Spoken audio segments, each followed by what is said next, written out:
नमस्कार, स्वागत है।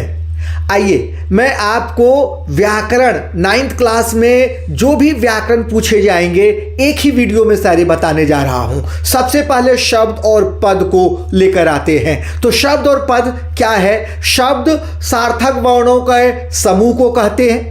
शब्द सार्थक वर्णों के समूह को कहते हैं, जबकि जब शब्द का प्रयोग वाक्य में किया जाता है तो वह पद बन जाता है।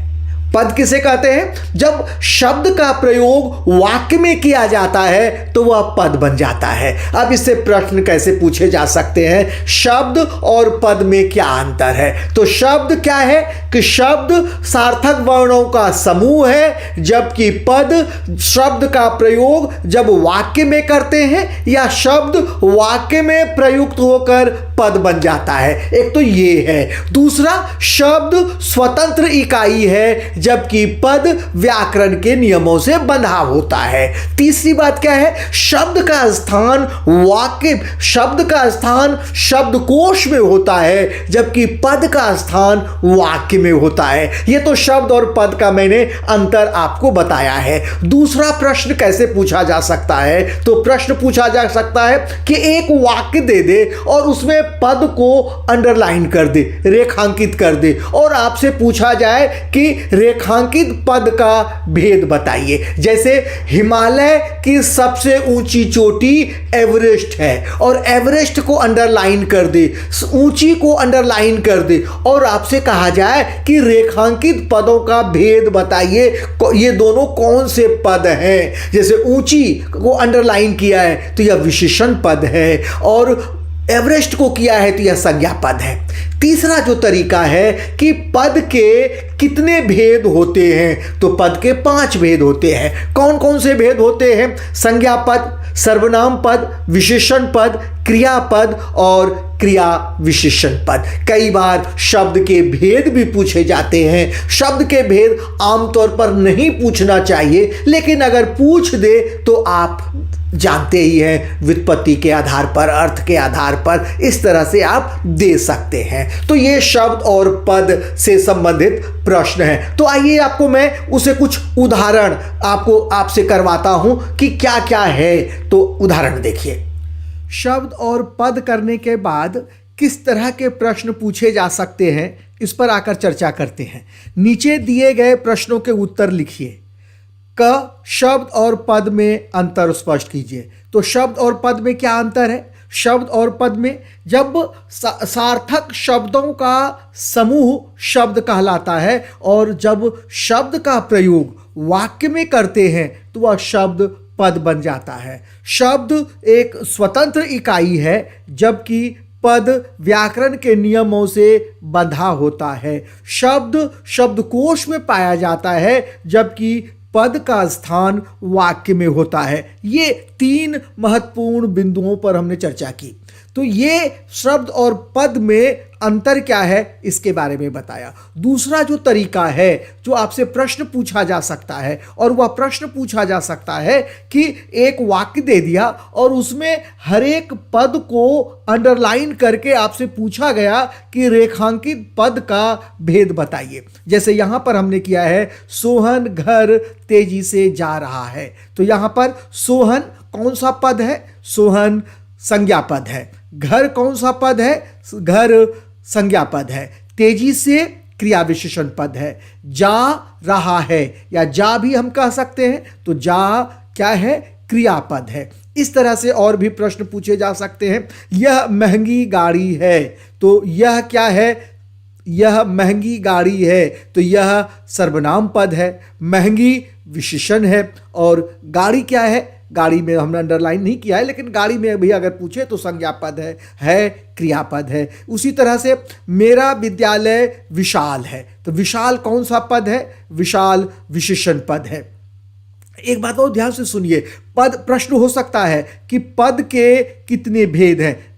पद के 5 भेद हैं। कौन कौन से भेद हैं? संज्ञा पद, सर्वनाम पद, विशेषण पद, क्रियापद और क्रिया विशेषण पद। एक और देखिए जो प्रश्न आ सकता है, जैसे गुलाब का फूल बहुत सुंदर होता है या गुलाब का फूल सुंदर होता है। यहाँ पर गुलाब क्या है? गुलाब संज्ञा पद है, फूल संज्ञा पद है, होता है क्रियापद है। तो इस तरह से पद से, पद शब्द और पद से इसके भेद हो सकते हैं। अर्थ के आधार पर शब्द ये भी पूछा जा सकता है, शब्द किसे कहते हैं, शब्द कितने प्रकार के होते हैं, ये भी पूछा जा सकता है। और यह भी पूछा जा सकता है कि शब्द और पद में क्या अंतर है, जैसा कि हमने पहले भी बताया है। तो आइए अब हम आगे करवाने जा रहे हैं अनुस्वार और अनुनासिक। अनुस्वार क्या है? अनुस्वार हमारा अनुस्वार जो है नासिक ध्वनि है। किसके?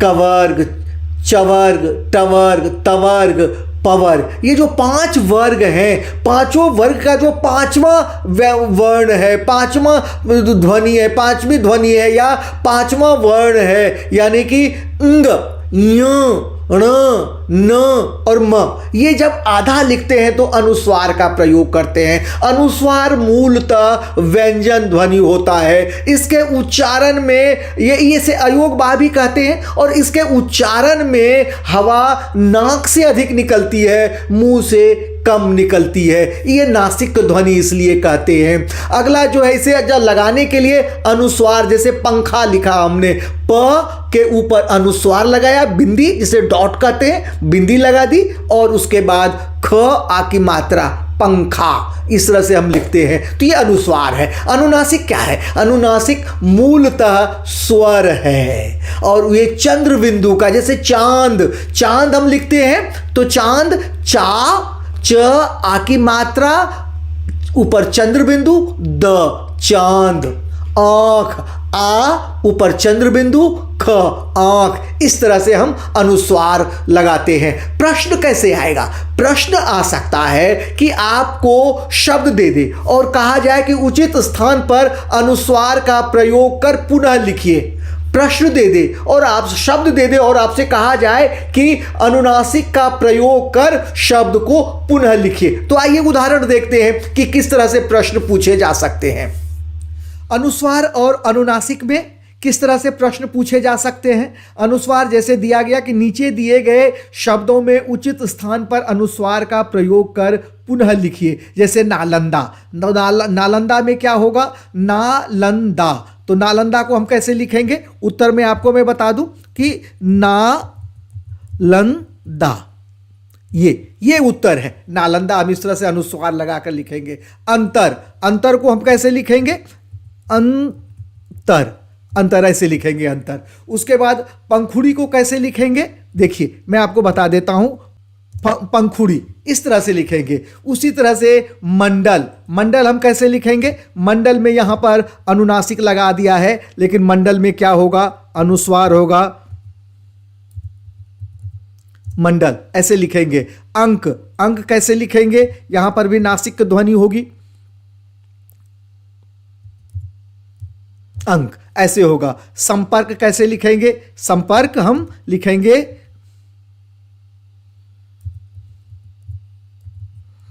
संपर्क, इस तरह से हम लिख सकते हैं। उसी तरह दंड, दंड में भी क्या होगा? अनुस्वार लगेगा, द के ऊपर अनुस्वार, ड, दंड, दंड लगाएंगे। उसी तरह पंथ में प के ऊपर अनुस्वार और थ, पंथ। दूसरा प्रश्न क्या हो सकता है? प्रश्न हो सकता है कि उचित स्थान पर अनुनासिक का प्रयोग कीजिए। बंटवारा, बंटवारा में ब के ऊपर अनुस्वार जहां पर है वहां पर चंद्र बिंदु लगा देंगे। तो कैसे हो जाएगा? एक मैं लिखकर आपको बताता हूं।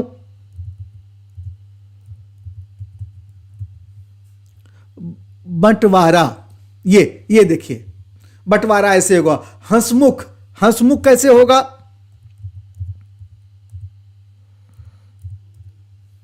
हंसमुख इस तरह से होगा, ये देखिए। उसी तरह से आंवला, आंवला में भी चंद्र बिंदु लगेगा। चांदनी में भी चंद्र बिंदु लगाएंगे। पहुंचना में ह के ऊपर चंद्र बिंदु लगाएंगे। आंधी में भी आ के ऊपर चंद्र बिंदु लगाएंगे। उसी तरह से अगला देखिए, धुआंधार में आ जो है धुआंधार, इस तरह से यहां पर हम चंद्र बिंदु लगाएंगे। कैसे? ये देखिए मैं आपको बताता हूं। धुआंधार, इस तरह से। उसी तरह से पांचवी में पा के ऊपर चंद्र बिंदु लगाएंगे, और चांद में जानते ही हैं, चांद में चा के ऊपर चंद्र बिंदु लगाएंगे। चिट्ठियां, या जो है उसके ऊपर चंद्र बिंदु लगाएंगे तो चिट्ठियां हो जाएगी। यहां पर इसी तरह से निम्नलिखित शब्दों में उपयुक्त स्थान पर अनुस्वार चिन्हों का प्रयोग कर पुनः लिखिए। इस तरह से किया जा सकता है। दूसरा जो एक और प्रश्न होगा जो बन सकता है, अनुस्वार और अनुनासिक में क्या अंतर है, यह प्रश्न हो सकता है। तो अनुस्वार और अनुनासिक में अंतर होगा कि अनुस्वार व्यंजन ध्वनि है, जबकि अनुनासिक स्वर ध्वनि है। अनुस्वार जितने भी कवर्ग, चवर्ग, टवर्ग, पवर्ग हैं, इसमें के जो अंतिम वर्ण है, पांचवा वर्ण है, वह नासिक ध्वनि है, और वह जब आधा लिखा जाता है तो उसकी जगह पे अनुस्वार का प्रयोग होता है। जबकि अनुनासिक में ऐसा नहीं है। अनुनासिक में चंद्र बिंदु का प्रयोग होता है, जैसा कि हमने यहां पर किया है। देखिए, जैसे बंटवारा किया है, हंसमुख किया है, ये अनुनासिक है। लेकिन जब हम चांद की बात करते हैं तो यह भी अनुनासिक है। चिट्ठियां की बात करते हैं, वहां पर भी अनुनासिक लगाते हैं। लेकिन जब हम आरंभ की बात करते हैं, आ र के ऊपर अनुस्वार भ, आरंभ। चंपक, च के ऊपर अनुस्वार प, क, चंपक। सुंदर, सु के ऊपर अनुस्वार द, र, सुंदर। ऐसे लिख सकते हैं। जैसे मैं एक सुंदर लिखकर दिखा देता हूं। सुंदर मैं लिखकर दिखा देता हूं आपको, देखिए। तो प्रश्न इसी तरह से आएंगे। ये देखिए, ये मैंने यहां पर आपको लिखकर दिखाया है, इसे हम रेड भी कर देते हैं। तो ये इस तरह से प्रश्न आएंगे। तो प्रश्न यहां पर क्या क्या हुआ? प्रश्न अभी तक हमने आपको क्या बताया? शब्द और पद, उसके बाद अनुस्वार और अनुनासिक, उपसर्ग और प्रत्यय। तो उपसर्ग किसे कहते हैं? वह जो मूल शब्द के आगे लगता है, जो मूल शब्द के आगे लगता है वह उपसर्ग कहलाता है। जैसे प्रतिदिन, दिन यहां मूल शब्द है, प्रति उपसर्ग है तो प्रतिदिन। बेईमान, बे उपसर्ग है, ईमान मूल शब्द है, बेईमान। आमरण या अमर, अ उपसर्ग है, मर मूल शब्द है, अमर। अज्ञान, अ मूल शब्द है, ज्ञान यहां पर वो अ उपसर्ग है, ज्ञान जो है मूल शब्द है, अज्ञान। विज्ञान उसी तरह से बन जाएगा, विशेष ज्ञान जिसका अर्थ है। उसके बाद आइए देखते हैं कि किस तरह से प्रश्न बन सकते हैं। दो तरह से प्रश्न बनते हैं बच्चे। क्या क्या बन सकता है? एक तो आपको मूल शब्द दे दे और कहा जाए कि मूल शब्द और उपसर्ग दोनों अलग कीजिए। दूसरा, आपसे मूल शब्द और उपसर्ग को प्लस करके दे दे, जैसे प्रति जमा दिन दे दे, और आपसे कहा जाए कि इसे लिखिए। जैसे प्रतिदिन आप लिखेंगे, मूल शब्द अलग करने के लिए कहा जाए, उपसर्ग अलग करने के लिए कहा जाए, या उपसर्ग लगाकर नए शब्द का निर्माण करने के लिए कहा जाए। अब एक परिभाषा मैं दे देता हूं कि उपसर्ग किसे कहते हैं? वह शब्दांश जो मूल शब्द के आगे लगकर नए शब्द का निर्माण करता है या शब्द का अर्थ बदल देता है, वह उपसर्ग कहलाता है। ठीक है, तो उदाहरण देखिए किस तरह से प्रश्न पूछे जा सकते हैं। आइए अब उपसर्ग का कुछ उदाहरण लेकर करते हैं। उपसर्ग क्या है? उपसर्ग अध जला, अध जला, अध जला हम लिखेंगे यहां पर कैसे, किस तरह से लिख सकते हैं? अध जला इस तरह से लिखेंगे। अनपढ़, अनपढ़ लिख देंगे, यहां पे अन है। कुमार्ग, कुमार्ग को दोनों को जोड़ देंगे, कु यहां उपसर्ग है। उपनेता, उप यहां पर उपसर्ग है। अति, अतिजमा आचार, अत्याचार। इसे एक बार मैं लिखकर आपको दिखा देता हूं। अत्याचार। भरपेट, भरपेट। बिना कहे, बिना जो है यहां उपसर्ग है, कहे में लगा दिया। समझ, ना समझ, समझ मूल शब्द है ना। अब देखिए कैसे प्रश्न पूछा जाएगा। प्रश्न पूछा जाएगा, मान लीजिए अत्याचार एक शब्द दे दिया या भरपेट शब्द दे दिया और आपसे कहा गया कि भरपेट में मूल शब्द और उपसर्ग अलग कीजिए। तो पेट मूल शब्द है और भर जो है उपसर्ग है। उसी तरह अत्याचार में आचार जो है वह मूल शब्द है और अति उपसर्ग है। ना समझ, ना समझ में समझ वह मूल शब्द है, ना उपसर्ग है। इस तरह से प्रश्न हो जाएंगे। गैर हाजिर, डर, दर असल है ये, दर असल, यहां पर दर असल जो है, असल मूल शब्द है, दर उसका है।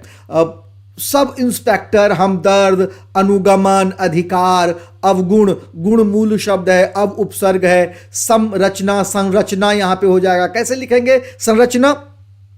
यहां पे आधा म है, ये म आधा है, तो संरचना लिखेंगे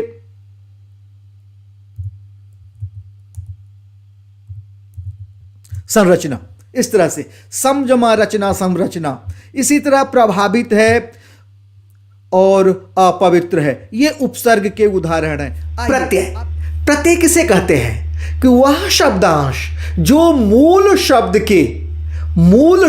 के पीछे लगकर नए शब्द का निर्माण करता है या उसके अर्थ में परिवर्तन कर देता है या अर्थ में विशेषता ला देता है, वह प्रत्यय कहलाता है। जैसे प्रश्न जैसे दे दिए ऐतिहासिक, इतिहास जमा इक, ऐतिहासिक। प्यासा, प्यास जमा आ, प्यासा। अब प्रश्न कैसे पूछा जाएगा? प्रश्न दो तरह से पूछे जा सकते हैं। एक, शब्द दे दे और आपसे कहा जाए मूल शब्द और प्रत्यय अलग कीजिए। दूसरा, शब्द दे दे, प्रत्यय दे दे और आपसे कहा जाए कि प्रत्यय लगाकर नए शब्द का निर्माण कीजिए, दो शब्द बनाइए प्रत्यय लगाकर। इस तरह से प्रश्न की दिए जा सकते हैं। तो आइए सबसे पहले हम कुछ उदाहरण देखते हैं, प्रत्यय से कैसे प्रश्न पूछे जाएंगे। तो प्रत्यय में भी इसी तरह से एक शब्द दे दिया और आपसे कहा गया कि मूल शब्द और प्रत्यय अलग कीजिए। जैसे पर्वतीय शब्द दे दिया तो वहां पर पर्वत जमा ईय, पर्वतीय, बड़ी की मात्रा, पर्वतीय, ये ईय प्रत्यय है और पर्वत मूल शब्द है। प्रतिभावान, वान प्रत्यय है और प्रतिभा मूल शब्द है। चित्रकार, चित्रकार में चित्र मूल शब्द है, कार जो है वह प्रत्यय है। सर्वहारा, सर्वहारा में सर्व क्या है? सर्व मूल शब्द है, हारा जो है वह प्रत्यय है। बुराई, बुरा जमा आई, बुराई, बुरा जो है मूल शब्द है। आई क्या है? आई उप प्रत्यय है। उपकारी, उपकारी यहां पर ये उपकारी, उपकार और ई प्रत्यय है। यहां पर ये देखिए, ये गलत लिखा हुआ है यहां पे, ये देखिए उपकारी में ई प्रत्यय है। क्या है? इसको जब हम अलग करेंगे तो यह उपकारी में ई प्रत्यय निकल आएगा, ई प्रत्यय हम निकालेंगे। भूखा, भूख जमा आ, भूखा। जहरीला, जहर जमा इला, जहरीला। जादूगर, जादूगर में गर प्रत्यय है, जादू उपसर्ग है। धनवान, धनवान में धन मूल शब्द है, वान प्रत्यय है। गाड़ी वाला, देवरानी।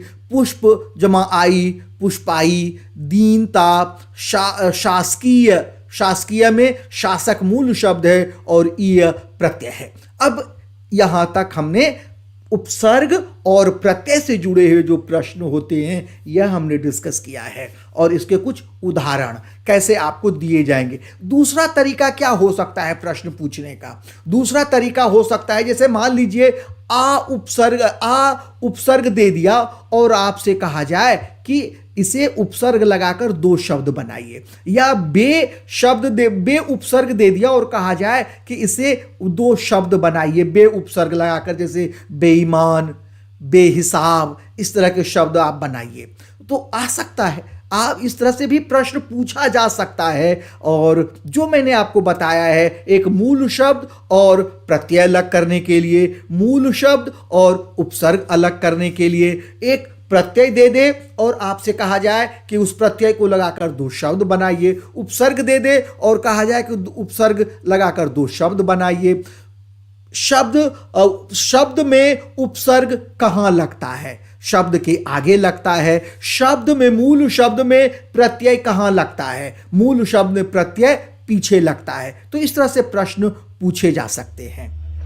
संधि किसे कहते हैं? संधि जब दो निकटतम वर्णों के मेल से विकार होता है तो वह संधि होती है। जैसे संधि ज्वाइनिंग को कहते हैं, जैसे हिम जमा आलय हिमालय, विद्या जमा अर्थी विद्यार्थी, देव जमा ईश देवेश। ये संधि के नियम है, ये संधि है। संधि कितने प्रकार के होते हैं? संधि 3 प्रकार के होते हैं। कौन कौन से? जैसे 3 प्रकार के होते हैं, स्वर संधि, व्यंजन संधि और विसर्ग संधि। ये 3 है। लेकिन आपके पाठ्यक्रम में क्या है? स्वर संधि की आज हम बात करेंगे। स्वर संधि, स्वर दो निकटतम स्वरों के जो मेल से विकार होता है वह स्वर संधि कहलाता है। जैसे अब उदाहरण देखिए, स्वर संधि के 5 भेद हैं। कौन कौन से? दीर्घ संधि, गुण संधि, वृद्धि संधि, यण संधि और आयादी संधि। ये 5 भेद हैं स्वर संधि के।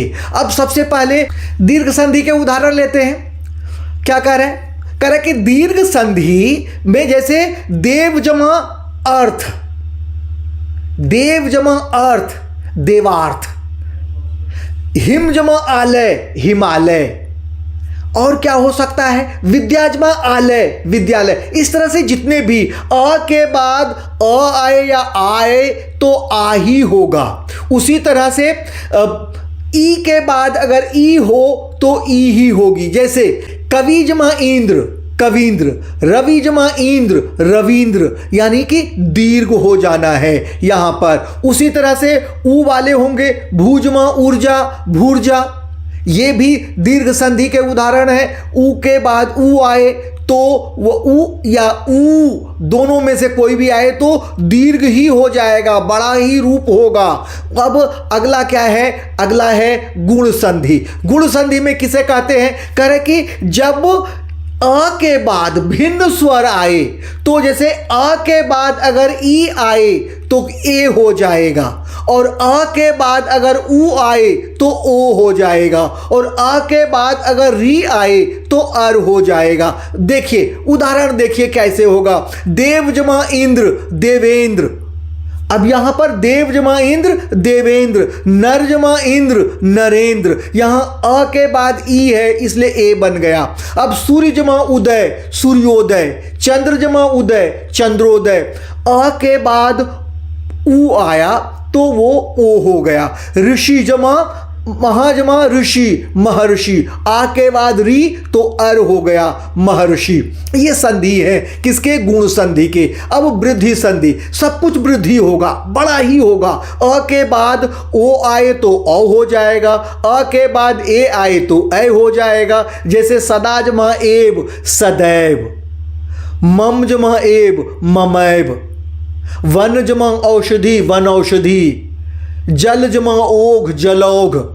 ये क्या है? ये वृद्धि संधि के उदाहरण है। उसी तरह से अगला यण संधि है। यण संधि क्या है? यण संधि जब अभी तक क्या था? अ के बाद भिन्न स्वर आ रहा था। अब अ के बाद नहीं, अब जैसे ई के बाद अगर भिन्न स्वर आए तो य हो जाता है, और बाद वाला जो स्वर है वो मात्रा का काम करता है। जैसे क्या होगा? इति जमा आदि इत्यादि, या हो गया आ और य हो गया, ई का य तो इत्यादि हो गया। ये यण संधि के उदाहरण है। अब देखिए अगर ऊ के बाद आए तो वह हो जाएगा, और बाद वाला स्वर जो है वह मात्रा का काम करेगा। जैसे सूजमा आगत स्वागत, सूजमा आगत, ऊ जो है वह में बदल गया, आगत है वो मात्रा लग गया आ, स्वागत। सूजमा अच स्वच्छ, ये है। अब उसी तरह से री के बाद अगर भिन्न स्वर आए तो री का र हो जाता है, और बाद वाला मात्रा का काम करता है। जैसे मातृ जमा आज्ञा मात्राज्ञा, मातृ जमा आज्ञा मात्राज्ञा, पितृ जमा आज्ञा पित्राज्ञा। ये है। यहां पर 2 नियम एक और लग जाता है। मातृ जमा आज्ञा मात्राज्ञा, त्र हो जाता है, त और र। चूंकि मातृ मां और त उसे री गायब हो जाता है, वो र में बदल गया, त प्लस र तो त्र बन गया। बाद वाला जो है वह स्वर का मात्रा का काम किया तो मात्राज्ञा ये बन गया। इस तरह से उसमें नियम, दो नियम लग जाते हैं। एक तो संयुक्त व्यंजन वाले नियम लग जाते हैं और संधि के नियम तो उसमें लगे ही हैं। तो ये हमारा यण संधि है। और जब हम बात करते हैं अयाद्य संधि, अयाद्य संधि का क्या है कि जब अगर क्या होगा, ये ई और ई और क्या हुआ, ई और ऊ का हो गया, री का हो गया। अब क्या बचा हुआ है, ओ और ए और ओ बचा है। अगर ए के बाद भिन्न स्वर आए तो ऐ हो जाता है, ऐ के बाद भिन्न स्वर आए तो आय हो जाता है। जैसे चेजमा अन चयन, नैजमा इका नायिका। और उसी तरह से वहां पर ओ के बाद भिन्न स्वर आए तो क्या हो जाएगा, अब हो जाएगा। और औ के बाद भिन्न स्वर आए तो क्या हो जाएगा, आब हो जाएगा। कैसे, देखिए, पोजमा अन पवन, पौजमा अक पावक। तो ये अयाद्य संधि के नियम हैं। अब हमने आपको क्या क्या बताया, हमने बताया कि गुण संधि, हमने बताया दीर्घ संधि, गुण संधि, वृद्धि संधि, यण संधि और अयाद्य संधि। आइए इसके कुछ उदाहरण देख लेते हैं, कैसे प्रश्न पूछे जाएंगे ये भी हम आपसे बात करते हैं। संधि, संधि के कैसे प्रश्न पूछे जा सकते हैं। संधि में दो तरह से प्रश्न पूछे जा सकते हैं। एक तो आपको मूल शब्द संधि दे दे और कहा जाए कि आप इसका विग्रह कीजिए, अलग कीजिए, संधि विच्छेद कीजिए। यथाजमा इष्ट, यथेष्ट, लंकाजमा ईश, लंकेश, देवजमा आलय, देवालय, सीमाजमा अंत, सीमांत, मतजमा ऐक्य, मतैक्य, सप्तजमा ऋषि, सप्तर्षि, सप्तर्षि, पौजमा अक, पावक, भोजमा ईश्य, भविष्य। ये तो इस तरह से होगा कि आपको एक शब्द दे दिया गया, शब्द में आपको सब विच्छेद किया हुआ शब्द दिया गया, यथाजमा इष्ट, यथेष्ट। अब यहां कैसे करेंगे, यथेष्ट लिखेंगे, यानी इसका संधि कीजिए। और ये विच्छेद दिया गया है, शब्दों को अलग करके दिया हुआ है, आपको जोड़ना है। जैसे ठीक उसी तरह से देखिए, मैं यहां पर एक जोड़ कर दिखाता हूं, देवालय, ये देवालय हमने जोड़ दिया।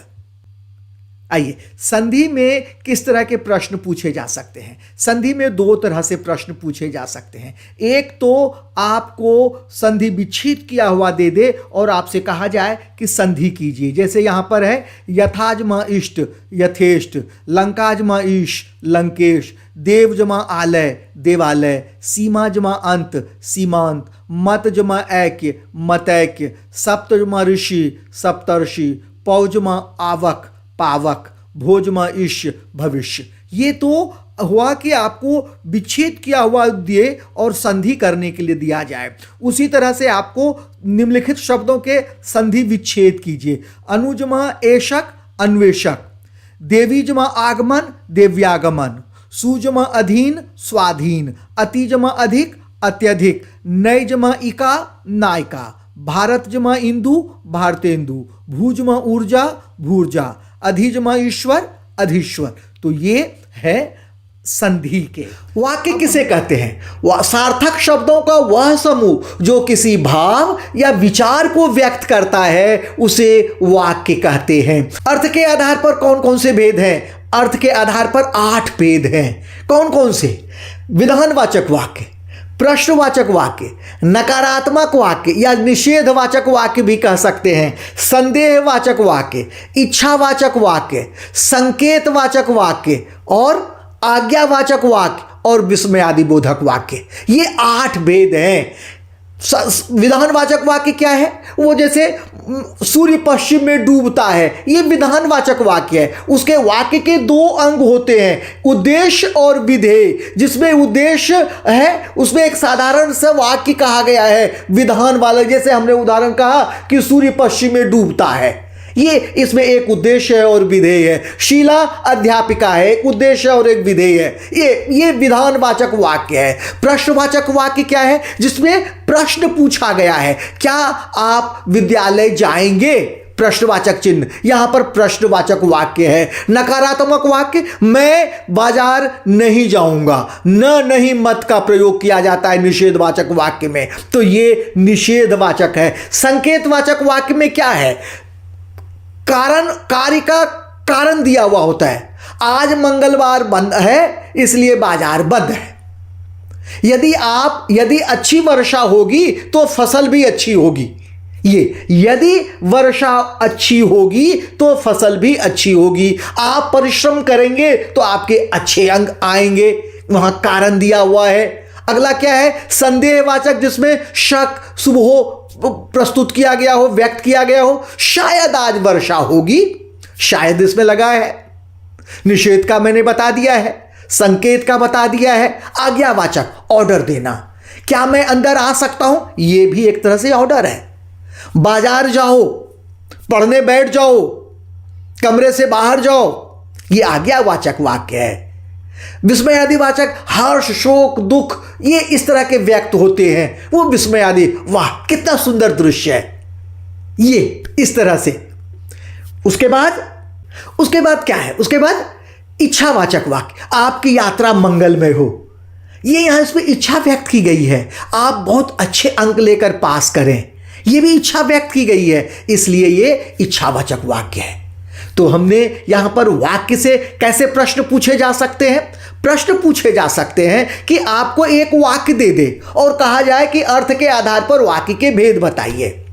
दूसरा, एक वाक्य दे दे और आपसे कहा जाए कि इसे प्रश्नवाचक वाक्य में बदलिए, या इसे इच्छावाचक वाक्य में बदलिए, या इसे निषेधवाचक वाक्य में बदलिए। दो तरह से प्रश्न पूछे जा सकते हैं। एक तो आपको पहचानने के लिए पूछा जाएगा कि यह कौन सा वाक्य है, और दूसरा इसे वाक्य परिवर्तन करने के लिए, वाक्य रूपांतरित करने के लिए प्रश्नवाचक वाक्य में बदलिए, नकारात्मक वाक्य में बदलिए, विधानवाचक वाक्य में बदलिए, संकेतवाचक वाक्य में बदलिए। इस तरह से प्रश्न पूछे जा सकते हैं।